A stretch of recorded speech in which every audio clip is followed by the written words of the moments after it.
पारिवारिक बजट के मुख्य रूप से 3 तत्व होते हैं: आय, व्यय तथा बचत। आय मैं आपको पहले ही बता चुकी हूँ, इनकम जो परिवार की कुल आय होती है, जो व्यक्ति कमाकर लाता है। व्यय मतलब जो खर्च करता है। कोई भी चीज आप मार्केट से खरीदते हो तो उसके लिए आपको धन या पैसा देना पड़ता है, उसके बदले में आप अपनी आवश्यक सामग्रियों का क्रय करके लाते हो या खरीद कर उनको लाते हो। ठीक है। और बचत क्या है? भावी आवश्यकताओं की या आकस्मिक आवश्यकताओं की पूर्ति के लिए बचत करते हो। इन 3 तत्वों को ध्यान में रखते हुए ही 3 प्रकार के बजट का निर्माण किया गया है या इन 3 बजट को बनाया गया है। सबसे पहला बजट है संतुलित बजट। संतुलित बजट इस प्रकार के बजट में क्या होता है कि एक अनुमानित आय निर्धारित होती है और उसमें व्यय भी, जो प्रस्तावित व्यय है या परिवार का कुल व्यय है या खर्चा है, वो भी बराबर होता है। और इस बजट में किसी भी प्रकार की कोई बचत नहीं दर्शाई जाती है या किसी भी प्रकार की कोई बचत नहीं की जाती है। इसमें ना तो कोई फायदा दिखाया जाता है इस बजट में और ना ही कोई घाटा होता है। और इस बजट में किसी भी प्रकार की उधारी या ऋण की भी कोई व्यवस्था नहीं होती है। तो इस बजट को हम इसलिए उत्तम बजट नहीं कह सकते हैं। इसको हम क्या कहेंगे? काम चलाऊ बजट कहा जाता है संतुलित बजट को। लेकिन नाम से ऐसा प्रतीत होता है कि ये बजट परिवार के लिए बहुत ही उत्तम या अच्छा होगा, लेकिन ऐसा नहीं है। दूसरा बजट है घाटे का बजट। इसमें क्या होता है बच्चों, जितनी भी हमारी इनकम है या अनुमानित आय है या कुल आय है, उसकी अपेक्षा जो व्यय है वो अधिक होता है ना। तो इस अधिक व्यय के कारण जो हमारा संचित धन होता है या जो हमारा बचत का धन होता है, उस धन को भी हमें वर्तमान की जो हमारी आवश्यकता है उन पर खर्च करना पड़ता है। तो इन आवश्यकताओं की पूर्ति के लिए व्यक्ति क्या करता है या परिवार की गृहिणी क्या करती है? उधार लेती है ना, या अपने जो परिवार के सदस्य हैं उनको और अधिक श्रम करना पड़ता है ना। तो अब जब उधार लोगे तो क्या होगा? उधार लेने से परिवार की गृहिणी के साथ साथ और लोग भी कष्ट में आ जाएंगे। और ये बजट अल्प समय के लिए ही लागू हो पाता है, अल्प समय ही के लिए ही ये फायदेमंद है। अगर आप लॉन्ग टर्म में और लॉन्ग टर्म के लिए इसको बनाते हैं तो परिवार की आर्थिक स्थिति का बहुत अत्यधिक नुकसान होता है।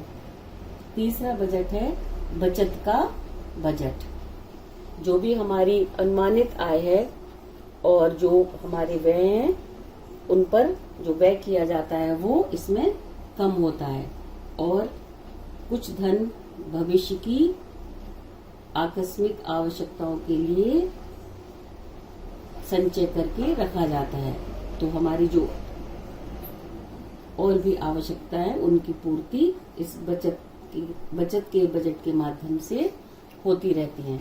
ये बजट उन उपरोक्त दोनों बजट से महत्वपूर्ण या इस बजट को ही अच्छा माना गया है।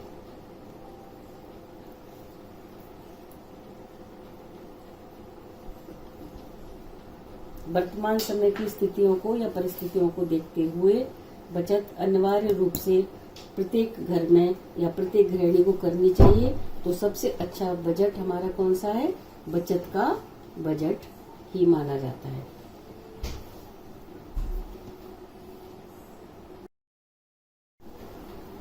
पारिवारिक बजट की मदें।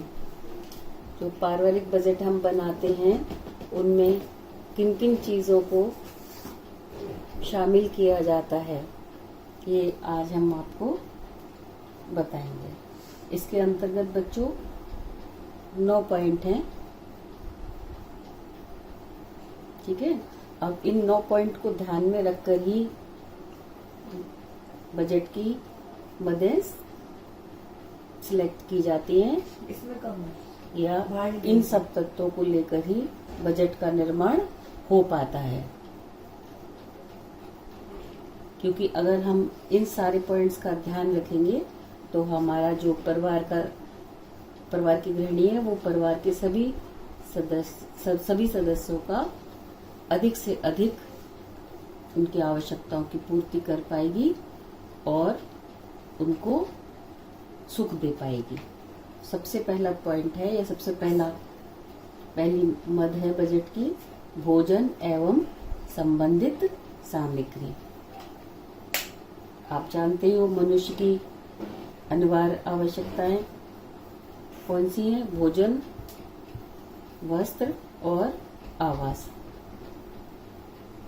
तो इन तीनों पॉइंट को हम अनिवार्य आवश्यकता के अंतर्गत भी रख सकते हैं और जो पहली मद है वो इसीलिए भोजन है ना। भोजन से ही मनुष्य को शक्ति और ऊर्जा प्राप्त होती है। जितनी हमारे अंदर शक्ति ऊर्जा होगी उतना ही हम अधिक से अधिक काम कर सकते हैं। अब संबंधित सामग्री और क्या है? मुख्य रूप से भोजन में आप क्या खाते हो? दाल, रोटी, सब्जी। लेकिन संबंधित सामग्री में क्या आता है? फल है, दूध है, दही है, सूखे मेवा है ना, विभिन्न प्रकार की खाद्य सामग्री हैं, वो सारी भोजन की मद के अंतर्गत ही आती हैं। दूसरा पॉइंट या दूसरी मद है वस्त्र, परिधान एवं अन्य घरेलू आवश्यकताएं। वस्त्र में जो हमारे पहनने के कपड़े होते हैं है ना, प्रतिदिन जो आप पहनते हैं वो वस्त्र हैं। परिधान जो विभिन्न अवसरों पर आप धारण करते हैं या पहनकर किसी भी फंक्शन में या प्रोग्राम में शामिल होते हैं तो आप परिधान पहनते हैं ना। और जैसे आप विद्यालय आते हैं तो गणवेश में आते हैं, जो विद्यालय का गणवेश है या जो विद्यालय की यूनिफॉर्म है वो पहनकर आते हैं है ना। जब पीटी में जाते हैं तो पीटी का आपका अलग गणवेश है, वो आप तब पहनते हैं। इसी प्रकार से जिस प्रकार के जैसे फंक्शंस में आप जाते हैं उसी प्रकार से परिधान धारण करते हैं। अब अन्य घरेलू आवश्यकताएं परिधान या वस्त्र की क्या है, कौन कौन सी है? जैसे आप सो रहे हैं तो जमीन पर सीधे थोड़ी सोएंगे, उस पर आप दरी बिछाएंगे, चटाई बिछाएंगे है ना। अगर सर्दी है तो कंबल भी ओढ़ेंगे है ना, और ठंड है तो आप रजाई भी ओढ़ते हैं है ना। और ठंड है तो अपने शरीर को भी गर्म रखने के लिए ऊनी वस्त्रों को धारण करते हैं। गर्मी में आप सूती वस्त्र पहनते हैं। तो ये सारे अन्य घरेलू मदों में भी वस्त्र और परिधान आते हैं। तो तीसरा पॉइंट है आपका आवास संबंधी मद है ना। आवास संबंधी मद है किन्हीं लोगों को, किन्हीं परिवारों को आवास पैतृक रूप से मिल जाता है। कुछ लोग कामकाज के संदर्भ में दूसरे शहरों में, नगरों में जाते हैं तो वहां पर वो लोग किराए का मकान लेते हैं है ना, और अपने रहने की व्यवस्था करते हैं है ना। कुछ लोगों का निजी आवास होता है, खुद अपना, उनके पास अच्छा धन है तो वो अपना स्वयं का आवास उपलब्ध करते हैं ना, तो उसमें रहते हैं। तो ये हमारी क्या है? तीसरी आवास संबंधी मद है। चौथा पॉइंट है या चौथी मद है बजट की, बच्चों की शिक्षा है ना। इन 3 पॉइंट के बाद सबसे मुख्य रूप से हम परिवार के किन पर ध्यान देते हैं? बच्चों पर ध्यान देते हैं कि अगर बचपन से ही आप बच्चों को अच्छी शिक्षा देंगे तो वो अच्छा सदस्य बनेगा, अच्छा नागरिक बनेगा और अच्छे से अपना जीवन यापन कर पाएगा। फिफ्थ मद है स्वास्थ्य तथा चिकित्सा संबंधी मद है ना। मानव विभिन्न प्रकार की एक्टिविटीज करता है, विभिन्न स्थानों पर उसका आना जाना रहता है ना। किस एरिया में वो गया है, किस क्षेत्र में गया है, वहाँ की व्यवस्थाएं कैसी है, वहाँ का वातावरण, पर्यावरण कैसा है, तो उससे मनुष्य या परिवार का सदस्य प्रभावित हो जाता है ना। प्रभावित होने पर उसका स्वास्थ्य ढीला पड़ जाता है या बीमार हो जाता है ना। तो बीमार होने पर उसको चिकित्सक के पास जाना पड़ता है ना। चिकित्सक के बाद वो चिकित्सक जो भी दवाइयाँ लिखता है वो सारी दवाएं लेनी होती हैं। तो हमें बजट में स्वास्थ्य तथा चिकित्सा संबंधी मद हैं, उन पर भी जो हमें व्यय करना होता है उसकी व्यवस्था करके रखनी होती है। फिर 6 मद है यातायात एवं वाहन संबंधी व्यय की मद है ना। परिवार का मुखिया है या परिवार के अन्य लोग हैं, किन्हीं किन्हीं कारणों से घर से बाहर जाते हैं, अगर नजदीक जा रहे हैं या उनका जो डिस्टेंस है यात्रा का वो कम है, वो पैदल भी जा सकते हैं या साइकिल से जा सकते हैं या स्कूटर से जा सकते हैं, है ना। लेकिन अगर दूर उनका कार्यालय है या ऑफिस है तो वो अगर बस से जा रहे हैं, है ना, या अपनी निजी कार से जा रहे हैं तो उसमें पेट्रोल लगेगा और मेंटेनेंस भी होगी कार की या स्कूटर की या साइकिल की, तो उस पर भी कुछ न कुछ हर महीने खर्च करना होता है। तो उसके लिए भी व्यवस्था बजट में की गई है ना। अगर आप सरकारी वाहन से जाते हो तब भी आपको किराया देना होता है ना। जितना डिस्टेंस है, जितनी दूरी पर सरकार ने तय किया है, कितनी दूरी का, कितने किलोमीटर दूरी का इतना पैसा लगेगा, तो वो आपको पैसा देकर टिकट लेनी होगी और तभी आप यात्रा कर पाएंगे, है ना। या आप किसी फंक्शन में जाते हैं किसी के यहाँ, तब भी आपको क्या यातायात से ही जाएंगे, या तो सरकारी, है ना, यातायात से जाएंगे या निजी अपने किसी वाहन से जाएंगे। निजी से जाते हैं तब भी आपको पेट्रोल इत्यादि का, डीजल का खर्च करना होगा, है ना। और सरकारी से जाते हैं तो आपको टिकट लेकर खर्च करना होगा। अब 7वां पॉइंट है व्यक्तिगत व्यय। 7वीं मद कौन सी है? व्यक्तिगत मद। इसमें क्या आता है? पर्सनल, है ना, पर्सनल। अब सबके अपने शौक मौज अलग अलग होते हैं, सबके अपने अपने आचार विचार परिवार में अलग अलग होते हैं। अब गृहिणी है, गृहिणी को बार बार चाय पीने की आदत है तो ये उसका व्यक्तिगत व्यय हो गया। या उसको प्रतिदिन, चाहे वो घर में रह रही है या अपने कहीं बाहर जा रही है शॉपिंग करने, लिपस्टिक का शौक है तो ये उस व्यक्तिगत व्यय में आएगा। या परिवार का मुखिया है ना, उसको सिगरेट पीने की आदत है या तवे को खाता है तो ये क्या है? ये सारे उसके व्यक्तिगत व्यय में आएंगे, है ना। फिर 8वां पॉइंट है या पारिवारिक बचत।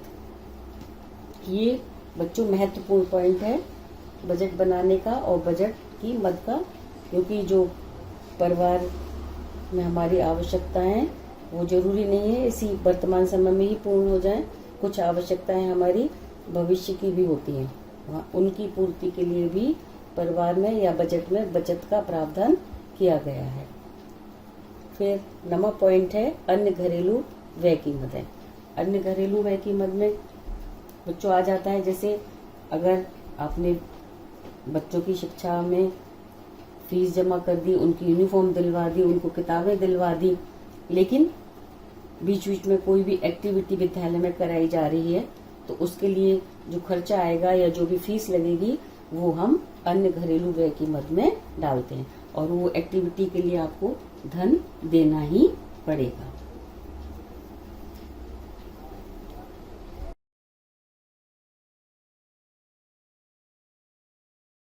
पारिवारिक बजट के लाभ। अब जो परिवार में बजट बनता है या बनाया गया है उसके परिवार को क्या क्या लाभ बच्चों होते हैं, उसमें पहला पॉइंट है अनावश्यक व्यय के नियंत्रण में सहायक। जो अनगलत और अनावश्यक रूप से हम खर्च करते हैं उस पर नियंत्रण हो जाता है बजट बनाने से। अब अनावश्यक व्यय कैसे हैं? जैसे रोटी कपड़ा मकान, ये तो हमारी अनिवार्य आवश्यकता है ना। सेकेंडरी में हम जो सुविधाएं अपने परिवार को देते हैं, जैसे गर्मी है तो गर्मी के लिए हमने पंखे की व्यवस्था कर दी, कूलर की व्यवस्था कर दी, है ना। लेकिन हमारी कैपेसिटी नहीं है, परिवार की आय नहीं है, फिर भी हमने क्या लगा लिया? घर में एसी लगा लिया, तो ये क्या हो गया? अनावश्यक व्यय है उस परिवार के लिए। तो इसको नियंत्रण हमें करना होगा, तभी हमारा बजट सही हो पाएगा या हमारे जो खर्चे हैं वो नियंत्रित हो पाएंगे। दूसरा पॉइंट है आय व्यय में संतुलन बनाए रखने में सहायक, क्योंकि जो हमारी प्रस्तावित आय है और वही हमारा प्रस्तावित व्यय भी होता है। तो जब दोनों में आय और व्यय का संतुलन कब बना रहेगा? जब आपको पता है कि आपकी आय कितनी है तो आप उसी अनुसार व्यय भी बजट में करेंगे या व्यय का प्रावधान रखेंगे। तीसरा पॉइंट है मितव्ययता के गुण के विकास में सहायक। जो परिवार का बजट है वो परिवार के सदस्यों को क्या सिखाता है, मितव्ययता भी सिखाता है कि हमें जो हमारे आवश्यक खर्चे हैं पहले उनको प्राथमिकता देनी है, अनावश्यक खर्चों में कटौती करनी है या उनको बिल्कुल ही खत्म कर देना है। फोर्थ पॉइंट है पारिवारिक ऋण से बचाने में सहायक। जब आपको पता है कि हमारी आय इतनी है ना, और इतने में ही हमें अपना व्यय करके परिवार के सदस्यों की आवश्यकताओं की पूर्ति करनी है, तो जो बजट हम बना रहे हैं उससे हमें ये भी लाभ है कि परिवार का जो मुखिया या गृहिणी है वो ऋण लेने से बची रहेगी, क्योंकि उसको बजट बनाने से क्या लाभ हो रहा है कि उसे पता है कि उसकी कुल आय कितनी है और प्रति माह वो कितना व्यय करती है, किस मद पर कितना व्यय करती है। फिफ्थ पॉइंट है परिजनों की आवश्यकता पूर्ति में सहायक, है ना। जरूरी नहीं है कि हर महीने या हर दिन परिवार के सदस्यों की एक सी आवश्यकता रहे। किसी दिन कोई भी परिवार का सदस्य 2 रोटी खाता है, दूसरे दिन या शाम को 3 रोटी भी खा सकता है बच्चों, है ना। सुबह वो 1 कटोरी दाल खा रहा है लेकिन उसकी बॉडी की शाम को आवश्यकता 2 कटोरी की है। तो बजट क्या करता है, परिवार के सदस्यों की आवश्यकताओं की पूर्ति करने में भी सहायक होता है ना। या और आवश्यकताएं, परिवार का कहीं सदस्य किसी पार्टी में जा रहा है, किसी फंक्शन में जा रहा है, किसी रिश्तेदार के यहाँ जा रहा है या किसी इंटरव्यू के लिए जा रहा है, तो उसको उसी प्रकार की वेशभूषा की आवश्यकता होगी, है ना। तो बजट में जब प्रावधान है तो परिवार के सदस्य की ये आवश्यकता भी पूर्ण होगी। तो ये भी हमारा बजट बनाने का लाभ है। 6 पॉइंट है पारिवारिक बजट में सहायक, है ना। मैं बार बार इस पॉइंट को आपको बताती हूँ कि परिवार में जो बचत की जाती है वो हमारी भावी और आकस्मिक आवश्यकताओं के लिए काम आती है। तो जब हम बजट बना रहे हैं तो उसमें आय व्यय करने के साथ साथ बचत का भी एक प्रावधान रखते हैं, तो उससे हमारी सभी आवश्यकताओं की पूर्ति हो पाती है। 7वां पॉइंट है रहन सहन के स्तर को उन्नत बनाए रखने में सहायक, ना। जो बजट है, बजट का 7वां लाभ क्या है, जो परिवार का रहन सहन है ना, उसके स्तर को भी उठाया जा सकता है। कैसे बच्चों उठा सकते हैं कि एक मंथ में किसी एक बच्चे को अच्छे वस्त्र या उसकी आवश्यकताएं पूरी कर दी, है ना, या छोटी पार्टी अपने परिवार के मिलने जुलने वालों के साथ गेट टुगेदर कर लिया, है ना। फिर दूसरी बार दूसरे किसी बच्चे के फ्रेंड्स के साथ गेट टुगेदर या उसका बर्थडे सेलिब्रेट कर दिया, उसके फ्रेंड्स को बुला लिया, है ना। या समाज में या आप किसी रिश्तेदार के यहाँ कोई फंक्शन है तो उसमें अच्छे से गिफ्ट देना, अच्छे से प्रिपेयर होकर जाना, है ना। तो ये भी रहन सहन के स्तर को ही दर्शाता है।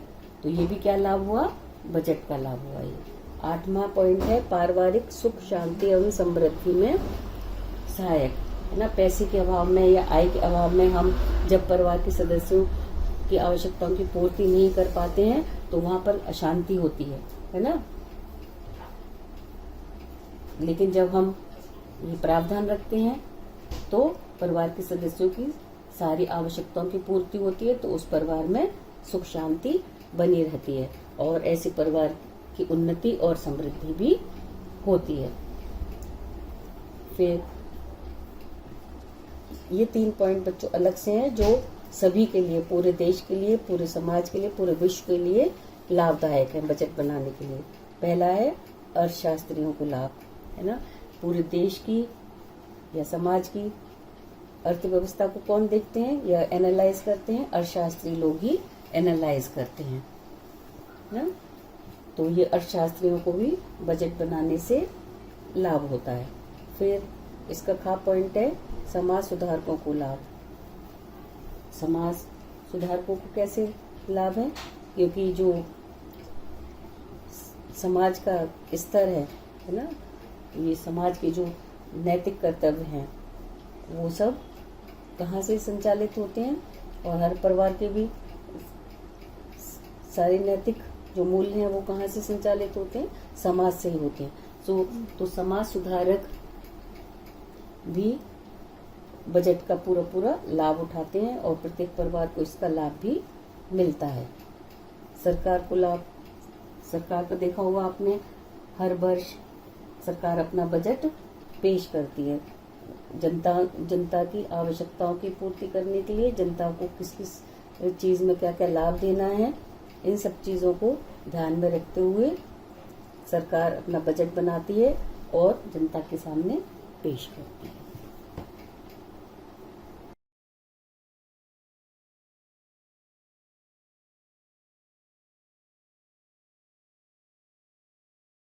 स्टूडेंट्स, अब है पारिवारिक बजट बनाने में आने वाली बाधाएं। तो पारिवारिक बजट बनाने में प्रमुख रूप से कौन कौन सी बाधाएं आती हैं? पहला तो आप समझ ही लें इस बात को कि पारिवारिक बजट में बाधाएं क्यों आती हैं।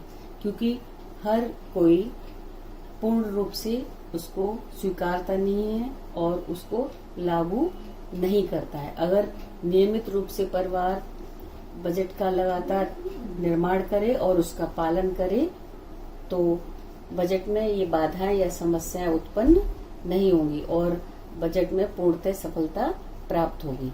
लेकिन किन कारणों से ये समस्याएं उत्पन्न होती हैं बजट बनाने में? पहला पॉइंट है अशिक्षा तथा अज्ञानता।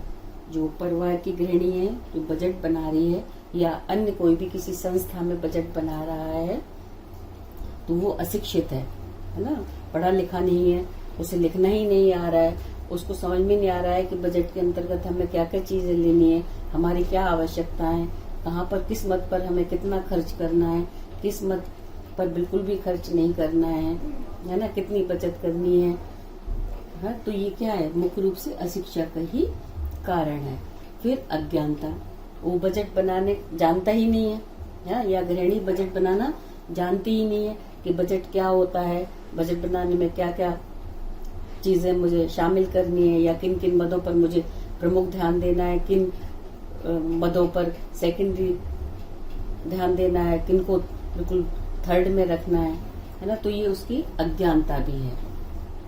फिर सेकंड पॉइंट है बजट के प्रति उदासीनता, है ना। अगर घर की गृहिणी आलसी है या किसी भी संस्था का जो मैनेजर है या सीईओ है वो आलसी है ना, बजट के प्रति बिल्कुल न्यूट्रल है, उदासीन है, अरे बन जाएगा, बजट ही तो बनाना है, इस महीने नहीं तो अगले महीने बना लेंगे, या 15 दिन गुजर गए महीने में, 15 दिन बाद बजट बना देंगे, है ना। और उनको आय का भी ज्ञान नहीं है कि कितनी हमारी इनकम है ना, कितना किस मत पर हमें कितने % खर्च करना है ना। तो ये इन सब चीजों के प्रति वो उदासीन हो जाता है, तब भी बजट में ये बाधाएं उत्पन्न होती हैं, है ना। अब बजट को एक झंझट मान लेते हैं कि ये तो बहुत बड़ा काम है भाई, इसको हम नहीं कर पाएंगे, हम नहीं बना पाएंगे, है ना, कौन इतना टाइम दे हर महीने बजट बनाने में।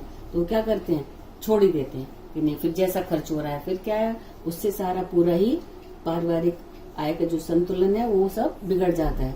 और फिर उसके बाद परिवार के मुखिया को, परिवार की गृहिणी को उधार लेकर या ऋण लेकर अपने परिवार को चलाना पड़ता है। तो थर्ड बाधा है समाज में प्रचलित कुप्रथाएं, है ना। जो हमारे देश में पारिवारिक बजट की व्यवस्था का प्रमुख असफलता का कारण बच्चों, एक जो हमारे समाज में प्रचलित कुप्रथाएं हैं वो भी हैं, है ना। ये भी बाधा उत्पन्न करती हैं। जिस प्रकार से कि कुछ बाधाएं अब जैसे कर्ण छेदन है ना, बच्चे का नामकरण संस्कार है, अंत्येष्टि है, विवाह संस्कार है ना, इनको दिखाने के लिए, अपना शोबाजी करने के लिए लोग उधार लेकर भी और अपनी सामर्थ्य से अधिक खर्च कर देते हैं कि भाई हमारे भी समाज में नाम है और देखो हमने अपने बेटे का विवाह या बेटी का विवाह इस प्रकार से आयोजित किया, है ना। तो इस प्रकार से भी खर्चे बढ़ जाते हैं और ये बाधा उत्पन्न करते हैं। जितनी हमारी इनकम है, समाज की प्रथाओं को संचालित करने के लिए या उनको पूरा करने के लिए आदमी और क्या करता है, ऋण भी ले लेता है, उधार भी ले लेता है, बैंक से भी उधार ले लिया, अपने परिचित लोगों से भी उधार ले लिया, है ना। तो इससे क्या है, वो ऋण भार से और दब जाता है और उसकी आर्थिक स्थिति परिवार की और भी खराब हो जाती है।